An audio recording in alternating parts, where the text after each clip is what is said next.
All right, so let's dive right into it today. U.S. immigration policy. Okay. And looking at the numbers and some really surprising stuff Yeah. about deportations under the Biden and Trump administrations. For sure. It's kind of crazy what we found. Yeah, definitely some interesting data. And actually, Eye-opening numbers. yeah, Biden actually deported more people in 2024 Oh, wow. than Trump did during his peak in 2019. Really? It's wild. That is kind of crazy. Yeah, 271,484 deportations. Whoa. A 90% increase from the previous year and the highest in a decade. That's a huge jump. So how did this happen? Yeah, good question. Well, we've got some news articles Uh-huh. that are analyzing the data Okay. and also looking at some policy shifts to help us understand this Interesting. kind of unexpected turn of events. It does seem a little counterintuitive. Like, at first glance, Yeah. you think of Biden's stance on immigration, when he was elected. Right. You wouldn't expect to see these numbers. Exactly. Yeah. But when we dig into the context, Yeah. it starts to make a little more sense. Okay, let's talk about that context. Yeah. What were some of the factors at play? So one major factor was the record number of encounters at the border. Okay. Earlier in Biden's term, Yeah. between January 2021 and January 2024, Okay. there were over 7.2 million encounters Wow. at the border. That's a lot. Huge. Yeah. And that created immense pressure on the administration. Right. I remember that being a big headline at the time. Oh, yeah, it was all over the news. So how did that directly lead to these deportation numbers? Well, 82% of the people deported in 2024 Oh, wow. were apprehended at the southern border. Okay. So there's a direct correlation there. Right. So that's one piece of the puzzle. Yeah, for sure. But what else is there? I'm guessing there's more to the story Yeah. than just the increased encounters. Yeah. The Biden administration also made some strategic changes to Okay. the deportation process itself. They streamlined procedures and increased the frequency of flights to countries further away, including countries in Africa and Asia. Wow. And this allowed them to deport people more efficiently. Okay. So I'm curious about this. Did they face any resistance from other countries when it came to accepting the deportees? That's a good question, and you might be surprised to learn Yeah. that they actually managed to improve diplomatic agreements with many countries, Oh, wow. including some that had previously been reluctant to cooperate. Really? Yeah, like even China, Oh, which had been notoriously resistant Yeah. to accepting deportees, that's interesting. started cooperating Wow. under the Biden administration. Right. They signed a repatriation agreement that facilitated the return of Chinese nationals. Wow. China getting on board with deportations. I know, right? It really shows that this is like a global... It really underscores the global nature of it. Yeah, it's not just a U.S. issue. It's a worldwide phenomenon. Absolutely. Yeah, and it makes it even more complicated. It definitely adds another layer of complexity. Okay, so we've got the border apprehensions, the streamlined processes, increased international cooperation, all contributing to this record number. Yeah. Anything else we should know about what's driving this surge? Yeah, it's important to note that not everyone who was deported was simply caught crossing the border. Okay. The Biden administration also prioritized deporting individuals who were deemed a threat to public safety. Okay. In fact, 32.7% of those deported had criminal records or pending charges. Okay. So they were trying to strike a balance Yeah. between addressing the border situation Right. and ensuring public safety. Makes sense. Yeah, they also targeted suspected gang members Uh-huh. and individuals linked to terrorism. Okay. It's clear they were trying to navigate a complex Yeah. and politically charged landscape. And speaking of politics, immigration was a central issue Of course. in the 2024 election, Right. which Trump won. Yes. And Trump has been very vocal about his intention to implement even more aggressive deportation policies. Let's talk about that. What exactly is he proposing?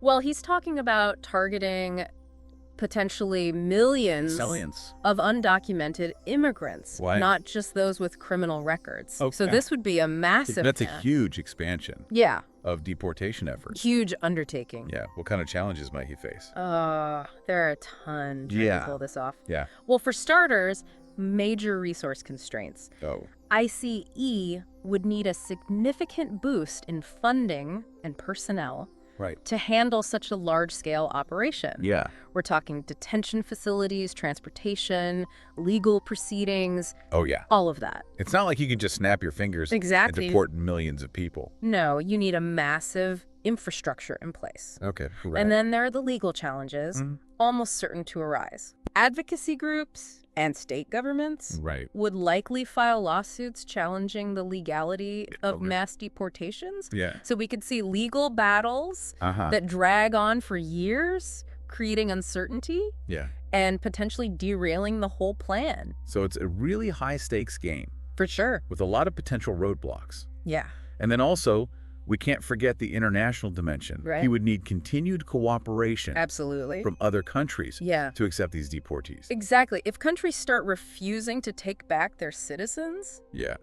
the whole plan falls apart. Right. It would be a major diplomatic challenge. Yeah. So resource constraints, potential legal battles, the need for international cooperation. It's a lot. All huge hurdles for his proposed mass deportations. For sure.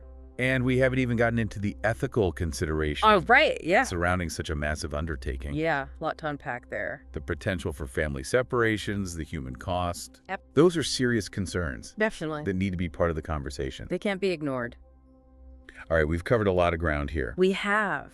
Just to recap for our listener, Biden's record-breaking deportations, the factors driving that surge, and the potential challenges facing Trump's proposed mass deportations. Yeah. It's a complex issue It is. and constantly evolving. And we've really only just scratched the surface. Right. There's so much more to explore. Well, we'll be back to continue our deep dive into this topic.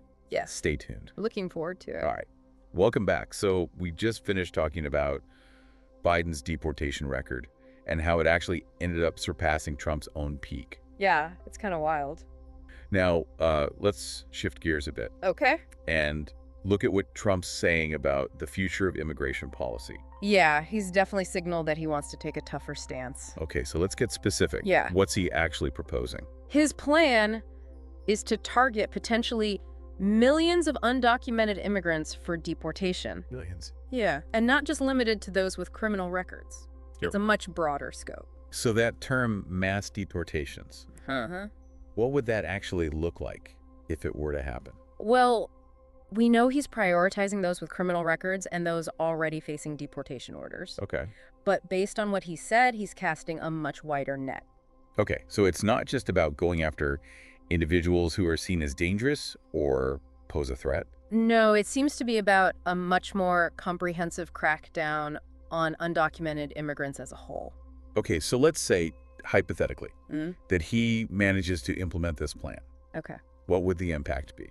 Well, from a purely logistical standpoint, it would require a massive overhaul of ICE's capabilities. Okay. We're talking a significant increase in funding, personnel, and detention facilities. Yeah, it's not just rounding people out. Exactly. You need the whole infrastructure, the legal processes, the manpower.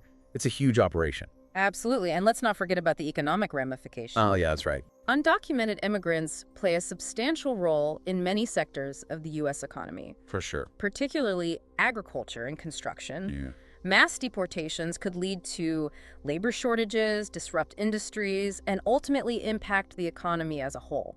So there's a ripple effect. Absolutely. It goes way beyond just the individuals being deported. Exactly. It could have a broader impact on the workforce and the economy in general.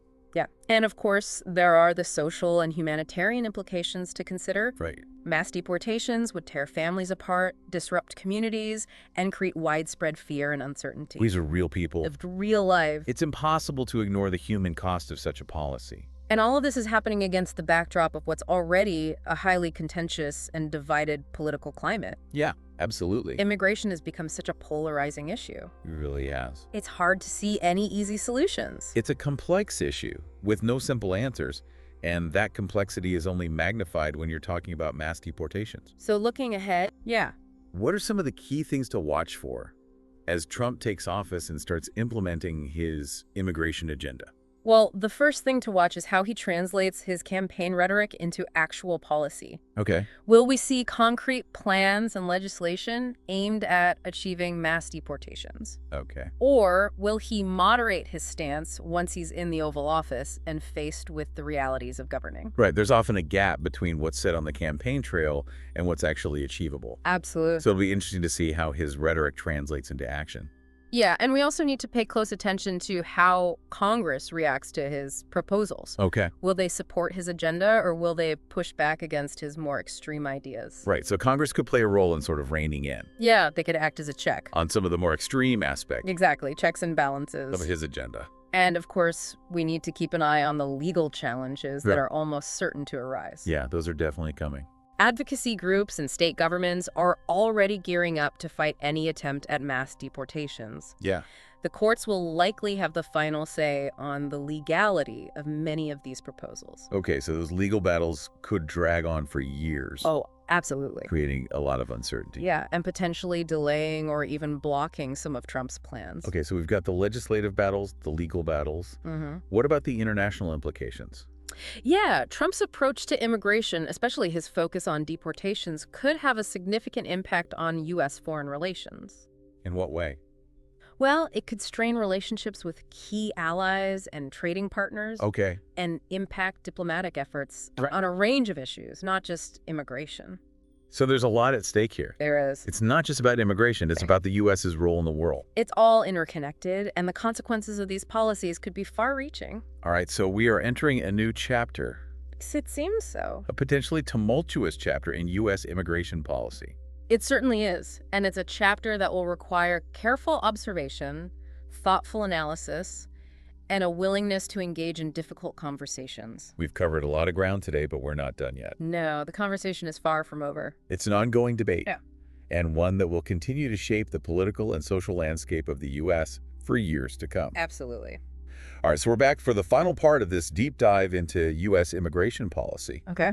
And we've talked about a lot, We have. from Biden's record-breaking deportations Right. to Trump's plans for the future. His big plans. Yeah, and as we've seen, it's a very complex issue. It is, yeah. No easy answers. No, and constantly changing. So many factors. Yeah, shifting political landscapes, global migration patterns, Right. the tension between border security and humanitarian concerns. Yeah, it's a lot to think about. It is. We've talked about the numbers, the policies, logistics, potential impact on individuals, Communities, the economy, the whole 9 yards. the whole thing. But now that we're wrapping up, Uh-huh. let's step back and try to distill all this down for our listeners. Okay. What are the key takeaways here?